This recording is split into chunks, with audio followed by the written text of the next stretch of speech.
Жүрегің қиналып жатыр, көзің жасқа толып жатыр. Құдай, не жаздым мен саған? Неге өйттің?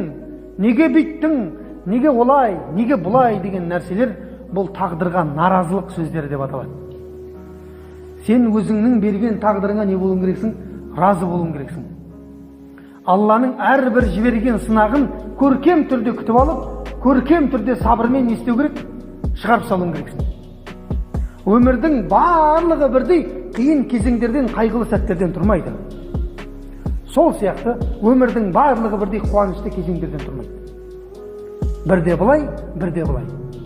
Бірақ адамның өмірінің көп бөлігі қуанышты сәттерден, нығметтерден тұрады екен. Тек арасында Аллах Тағала не? Оларды қайғы қасіретпен, малдарын, жандарын, ризық несібелерін тарылтумен біз оларды сынап тұрамыз дейді Алла Тағала екен. Ал енді сол сынаудың ең көркем қарсы алып, ең әдемі шығарып салатын кісілер кімдер? Алланың хидаятын тапқан кісілер дейді. Бұны Алла Тағала айтады. Алланың тура жолына түскен.